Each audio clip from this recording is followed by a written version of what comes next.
হাত দেখে কী ভাবছো, খুন করেছি গো ওকে? আরে না না, এই যে জুসটা খাবো, তো এটা কীভাবে বানাই তোমাদেরকে বলি আমি। এই যে ছোট ছোট কিউবগুলো রয়েছে, সেটাতে জুসগুলো ফ্রিজে রাখা থাকে। রোজ রোজ কে একটু ঝুট ঝামেলা নিয়ে বানাবে, তাই ফ্রিজে রাখা থাকে, তারপর খাই আমি আর বোন দুজনে মিলে।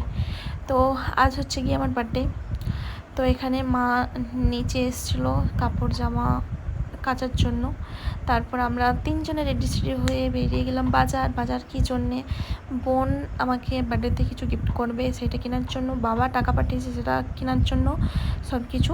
তারপর আমরা বাড়ি চলে এসেছিলাম। বাড়ি আসার পরে এখানে একটু ঠাকুর পুজো করলাম, জন্মদিন বলে কথা, ঠাকুর একটু পুজো না করলে হয়, তো পুজো করলাম। তারপর আমি এই যে খাবার দাবার খাবো, এখানে আছে কচুরি আর আলুর দম, আম পাকা, মিষ্টি, কোল্ড ড্রিঙ্কস, এইসব।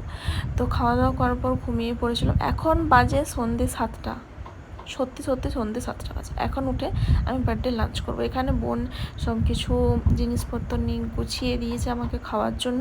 তো এখানে আমি বসে খাওয়ার জন্য, এই ড্রেসটা বাবা দিয়েছে, বাবা টাকা পাঠিয়ে দিয়েছিলো, আমি এখান থেকে কিনে নিয়েছি। তো ড্রেসটা কেমন তোমার কমেন্টে জানাও। এখানে বোন একটু আমাকে পায়েস খাইয়ে দিচ্ছে, আমি পায়েস খাইনি, দুধে আমার অ্যালার্জি আছে, শুধু আমার জন্মের দিন আমি একটু পায়েস খাই। তো এখানে বার্থডে কেক, সেটা বোন অ্যারেঞ্জ করেছিল। তো এখানে ছোট্ট করে একটু বার্থডে সেলিব্রেশন হলো, বড় কিছু করা হয়নি, জাস্ট কেক আনা হয়েছিল, ব্যাস। আমি বোন আর মা ছিলাম, সৎপতি থাকিনি বাড়িতে। তো এখানে আমি কেক কেটে নিলাম একটু, খুবই ভালো লাগলো, ছোটোভাবে একটু বার্থডে সেলিব্রেশন করলাম। আর দিন দিন যত বয়স বাড়ছে আর ইচ্ছে করে না হই হুল্লোড় করতে, তো এভাবেই বার্থডেটা আমার খুব সিম্পলভাবে কাটিয়েছি। I am happy. তো এখানে বোনকে আমি একটু কেক খাওয়ালাম, বোন আমাকে একটু কেক খাওয়ালো, এখানে মা একটু আমাকে কেক খাওয়ালো। তো ড্রেসটা আমার খুবই ভালো লেগেছে, তোমরা কমেন্টে জানাও তোমাদের ড্রেসটা কেমন লেগেছে।